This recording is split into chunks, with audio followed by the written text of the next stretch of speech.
Good morning বন্ধুরা, আশা করি আপনারা সকলে খুব ভালো আছেন এবং সুস্থ আছেন। আজকে আবার একটা নতুন রেসিপির মাধ্যমে কুকস এন্ড কম্প্যানিয়নে আপনাদের সবাইকে স্বাগত জানাচ্ছি। বন্ধুরা, আজ আমি আপনাদের বানিয়ে দেখাবো একদম সহজ একটা রেসিপি, লাউয়ের পায়েস।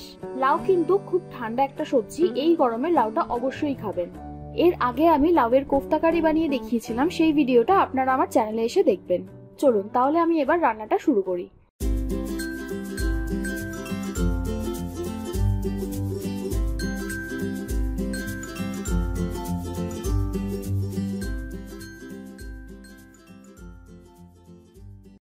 প্রথমে আমি এইরকম একটা 4 ভাগের 1 ভাগ লাউ নিয়ে নিয়েছি। এবার এটাকে আরো 4 ভাগে ভাগ করব।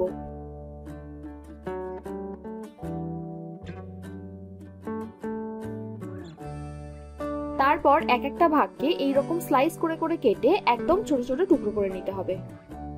ছোট ছোট করে টুকরো করলে কিন্তু লাউটা খুব তাড়াতাড়ি সেদ্ধ হয়ে যাবে। আর আপনারা যখন লাউ কিনবেন তখন অবশ্যই লাউটা কচি দেখে কিনবেন।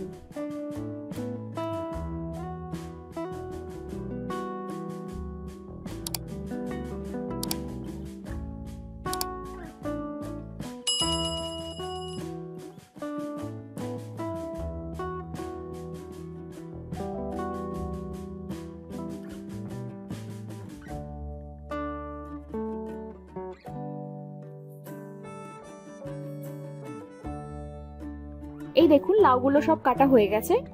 এবার একটা কড়াই গরম করে তাতে 1 টেবিলস্পুন মতো ঘি দিয়ে দিতে হবে। আর তার সাথে 2টো এলাচ ফাটিয়ে দিয়ে দেব। এবার কেটে রাখা লাউটা পুরোটা দিয়ে দিচ্ছি। তারপর 2 মিনিট হালকা করে ভেজে নেব।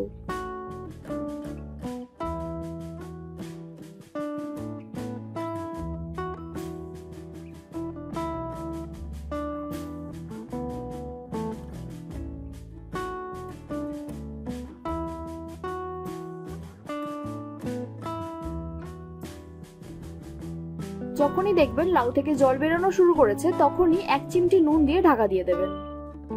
20 মিনিট পর আমি ঢাকাটা খুলে দেখাচ্ছি। দেখুন লাউটা কতটা সেদ্ধ হয়ে গেছে। এবার এতে স্বাদমতো চিনি দিতে হবে। আমি 3 টেবিল চামচ মতো দিলাম। আর দিচ্ছি 300 ml ফুল ক্রিম দুধ।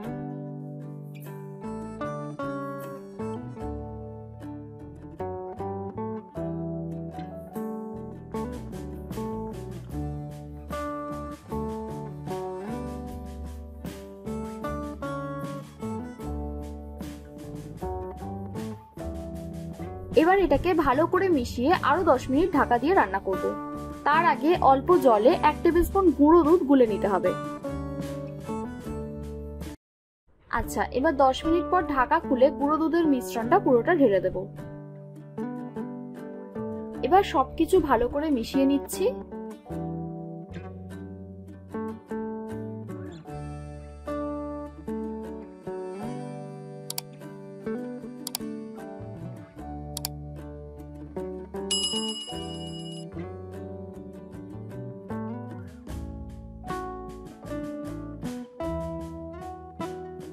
এই পর্যায়ে কিন্তু পায়েস একদম তৈরি। এবার একটু ফুটতে শুরু করলে উপর থেকে কিছু কাজু কিশমিশ দিয়ে দেব।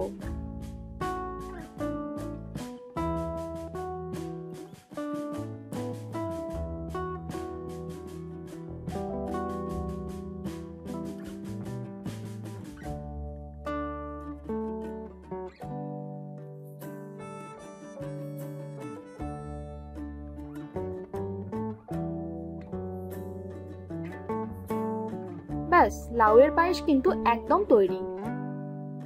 আপনারা যদি এটা ফ্রিজে রেখে ঠান্ডা করে খেতে পারেন তাহলে কিন্তু আরো দারুণ লাগবে। আমি কিন্তু আপনাদের একবার হলেও এই রেসিপিটা বানানোর অনুরোধ করছি। ভিডিওটা ভালো লাগলে একটা লাইক করবেন আর সাবস্ক্রাইব করে আমাকে আরো উৎসাহ দিন, যাতে এই রকম ভালো ভালো রেসিপি আপনাদের কাছে প্রতিনিয়ত আনতে পারি। আমি রান্নায় যা যা উপকরণ ব্যবহার করেছি সেগুলো আপনারা ডেসক্রিপশনে পেয়ে যাবেন। আমার বানানো রান্নাগুলো এতক্ষণ সময় নিয়ে দেখার জন্য আপনাদের সকলকে অসংখ্য ধন্যবাদ।